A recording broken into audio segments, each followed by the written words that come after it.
pleasure in declaring Chris Judd the 2004 Brownlow medalist.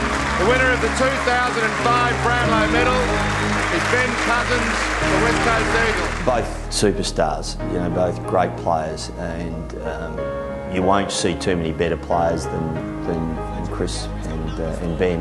Look out for Ben Cousins. He comes charging through the front edge of the centre square. Can give it to Judd. He may get run down. No, he won't. He'll kick a goal. But for the club and our members to see one of our greats actually recognised, I think was fantastic, and great for the individual person who, and probably more so for Ben, who'd been in the game for so long and was always a fantastic player and a good team player as well, to get that award. Going for his fourth and getting it. An absolute honour, I think, to represent not only this footy club but to play with two all-time greats. I think both of them certainly brought something different to our footy side. Both set a fantastic example, worked extremely hard, and were, you know, and eventually got the individual awards that they deserved. One of the classiest footballers I've ever seen play football. I think both, like their work ethic, especially on the track, both of them.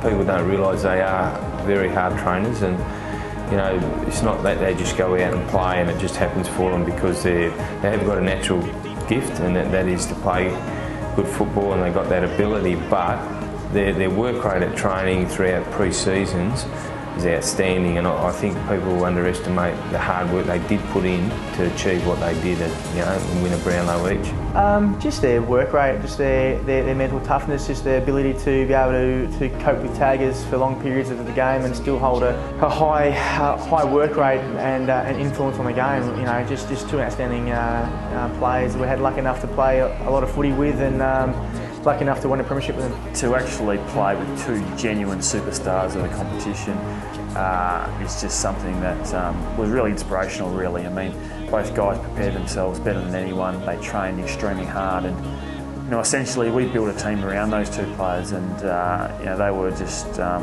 you know, incredible blokes that were extremely gifted, that worked extremely hard, and definitely from my point of view, you know, I learned so much from them, and I'm sure my teammates did too. Game 200, looking for 3 goals in the first quarter. Yes, indeed. Cuzzy's Brownlow was fantastic. I think he probably played 2 or 3 seasons where he deserved the Brownlow and hadn't probably polled the way he needed to or should have polled, and then to finally get the one where he definitely had probably the best year I've seen anyone have when I've been playing. He was certainly not super gifted. He was a kid that worked really hard and was touted as being a bit slow. So he actually got his own running coach, well, I guess through his dad, and you know, super competitive, worked super hard, but certainly didn't dominate the state schoolboys when I was there. In fact, I think the coaches expected a lot more of him, and were kind of a little bit disappointed with him. Just his mental toughness, and he's so hard at the ball, and he'd just give anything for the team, you know. He just kept throwing his body on the line week in, week out, and he'd always put the team first, and yeah, no one went harder than him at the ball, and did everything he could to make the team successful. Juddy was the same, but he'd only just started really, just started his career, and it's remarkable what they achieved. To win a Brownlow, and from the West, it's probably, it just appeared more difficult to achieve that, and that's not saying it can't be done again, because it probably will happen again, but certainly it's hard to win, and for those guys to achieve it was wonderful. I do remember him at Port Melbourne against WA, kicking 4 goals off the wing in a half and really sort of destroying them. So they had a pretty talented team, Victoria, back then. So, but yeah, it was just one of those kids that stood out a bit. He's as good as it gets, Chris Judd. Yeah, that was, and I just thought, well, this bloke Judd kind of looks all right. One of our guys threw and kicked 12 out of the centre for Caulfield Grammar. So, you know, and he was just such a gifted athlete. So they don't come along very often. Yeah, I think Juddy's Brownlow, he had a fantastic year. It was probably at the start of him getting tagged. He probably had a few games where Cuzzy was still getting tagged, and which gave him, you know, the licence and with a player with his ability to run the ball and, you know, take bounces and stuff like that. I can remember, I think, spending a lot of time with him later on in that year when the crowd was getting used to him bouncing the ball. The crowd kept on screaming every time he got it, and it was forcing him to handle the ball, so had to get used to that a little bit.